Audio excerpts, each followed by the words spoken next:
Halo Sobat Dosan Kepo, kepo dikit boleh dong? Pernah nggak sih kalian mikir, kenapa ya orang Jogja kalau ngomong kedengeran sopan banget? Orang Banyumas kedengeran lucu dan ngapak, sedangkan orang Surabaya baru nyapa aja kadang dikira ngajak berantem. Padahal semuanya kan sama-sama bahasa Jawa.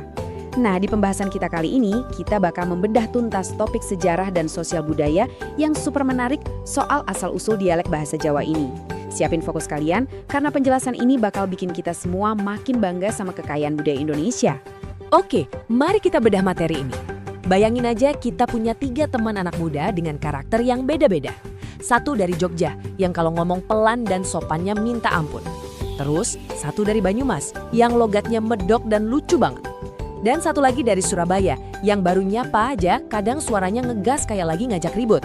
Stereotip budaya kayak gini pasti sering banget kan kita temui. Tapi pertanyaannya, dari mana sih sebenarnya semua perbedaan gaya bicara ini berasal? Buat nemuin jawabannya, kita harus sedikit putar waktu ke masa lalu. Jadi, bahasa Jawa itu dari awalnya emang nggak seragam teman-teman. Bahasa ini terus berevolusi selama berabad-abad, ngelewatin area geografis yang sangat luas. Nah, perkembangannya ini sangat dipengaruhi sama ekspansi kerajaan-kerajaan kuno di Pulau Jawa.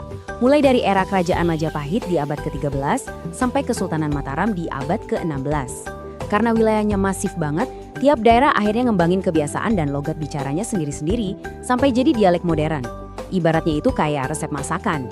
Bahan dasarnya sama, tapi bumbu racikan di tiap daerah beda-beda. Masuk ke bagian pertama, kita bahas asal-usul Jawa halus dan pengaruh Keraton Solo serta Jogja. Nah, di pedalaman Pulau Jawa inilah pusat kebudayaan itu benar-benar dijaga ketat dan dibentuk jadi sebuah standar yang elegan. Di lingkungan keraton seperti Keraton Yogyakarta dan Keraton Surakarta Hadiningrat, ada aturan sopan santun yang mengakar kuat, yang kita kenal dengan sebutan unggah-ungguh. Budaya keraton ini sangat nekenin unggah-ungguh, yang akhirnya menciptakan tingkatan sosial yang lumayan kompleks di dalam bahasanya. Semuanya benar-benar diukur berdasarkan rasa hormat, tata krama, dan posisi sosial seseorang. Dan ini dengan brilian ngegambarin perbedaan tingkatannya. Kalau kalian lagi nongkrong kasual sama teman sebaya, kalian cukup pakai bahasa ngoko, kayak aku arep mangan. Tapi begitu kalian ngomong sama orang yang lebih tua atau yang dihormati, otomatis kalian wajib ganti gigi pakai bahasa krama atau bahkan krama inggil. Jadi bilangnya, kulo bade nedo. Perbedaan drastis ini yang bikin kawasan Solo dan Jogja diakui sebagai standar historis buat bahasa Jawa yang sangat halus dan sopan. Lanjut ke bagian kedua, dialek ngapak. Sebuah sekilas pandang tentang bahasa Jawa kuno.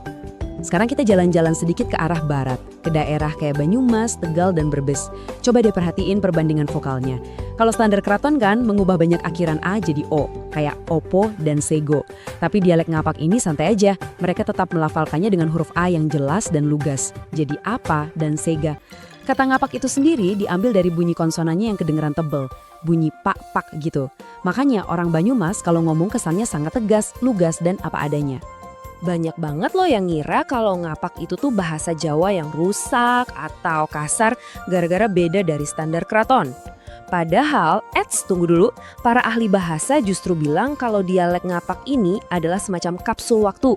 Dialek ini secara luar biasa berhasil mempertahankan bentuk asli bahasa Jawa kuno yang udah ada jauh sebelum pihak keraton memodifikasi pelafalan huruf vokalnya jadi O. Jadi ngapak itu justru super otentik.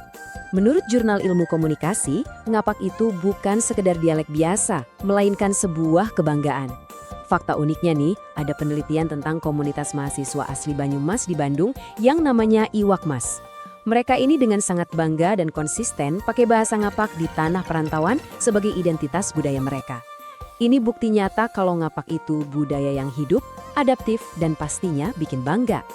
Kita masuk ke bagian ketiga. Dialek Jawa Timur, beneran kasar, atau sekedar akrab aja? Sekarang kita terbang ke ujung timur Pulau Jawa buat ngebedah stereotip anak muda Surabaya dan Malang. Karakteristik dialek arek ini emang kebalikannya banget dari budaya alon-alon asal kelakon ala Jawa Tengah. Mereka itu kalau ngomong temponya cepet, intonasinya tegas dan lumayan tinggi, plus super ekspresif. Apa yang orang Jawa Tengah anggap sebagai suara marah-marah, di Jawa Timur itu sebenarnya cuma gaya komunikasi yang sangat egaliter, setara, dan terbuka aja. Contoh gampangnya, sapaan kasual kayak koin arep nangendi atau istilah nongkrong cangkrukan. Sampai ke kata yang sering kena sensor kayak jancok, itu konteksnya benar-benar tergantung situasi di sana. Sering banget kata-kata yang kedengarannya kasar di telinga orang luar justru dipakai sebagai panggilan sayang, tanda keakraban, dan wujud kejujuran yang murni banget di antara teman-teman satu tongkrongan. Jadi, poin krusialnya adalah ini. Teman-teman kita di Jawa Timur itu sangat menghargai kejujuran dan sikap blak-blakan. Kesan kasar itu murni cuma soal perbedaan budaya komunikasi aja. Bukan berarti mereka nggak punya tata krama loh ya. Mereka cuma punya pendekatan sosial yang jauh lebih ngedepanin kesetaraan dan keakraban ketimbang etiket hierarki keraton yang kaku. Bagian keempat, geografi dan sejarah. Faktor apa sih yang ngebentuk perbedaan-perbedaan ini? Nah, kalian mungkin nanya, gimana bisa di satu pulau yang sama persis, bahasa Jawanya bisa berevolusi jadi beda banget selama ratusan tahun? Jawabannya ada di geografi. Dulu, pesisir Pulau Jawa itu dipenuhi sama jalur perdagangan maritim yang super sibuk.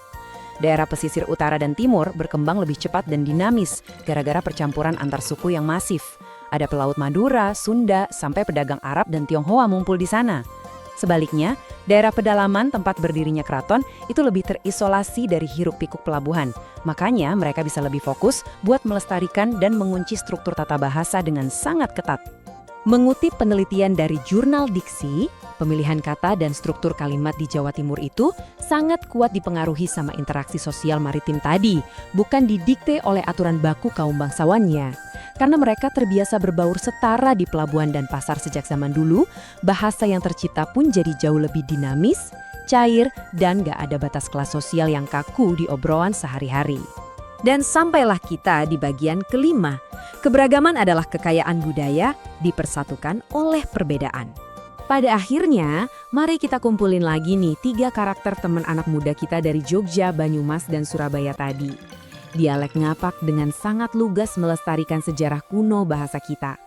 Dialek halus dengan anggunnya menjaga tradisi dan nilai hormat dari keraton. Dan dialek Jawa Timur dengan lantang merayakan kejujuran dan kesetaraan. Sama sekali nggak ada dialek yang lebih superior atau lebih rendahan dari yang lain. Semuanya itu melayani kebutuhan budaya masyarakatnya masing-masing. Hal terpenting yang wajib kita jadikan pegangan dari penjelasan ini adalah observasi kita soal logat medok yang lucu atau nada bicara yang ngegas pada akhirnya menuntun kita ke satu fakta yang luar biasa. Semua ragam bahasa Jawa ini adalah bukti betapa kayanya warisan budaya Indonesia. Perbedaan ini sama sekali bukan buat ajang saling rendahin, tapi justru jadi harmoni yang harus kita banggakan bareng-bareng. Gimana Sobat Dosen Kepo? Seru banget kan perjalanan sejarah di balik bahasa yang sering kita dengar tiap hari? Sekarang saya kepo nih, pengen dengar pendapat kalian. Dari semuanya, dialek bahasa Jawa mana yang paling menarik buat kalian? Terus, stereotip budaya Indonesia apa lagi nih yang menurut kalian wajib banget kita bedah di penjelasan selanjutnya? Langsung aja tulis ide kalian di kolom komentar ya. Jangan lupa untuk subscribe, terus kepo buat belajar, dan mari kita lestarikan kekayaan budaya Indonesia. Sampai jumpa!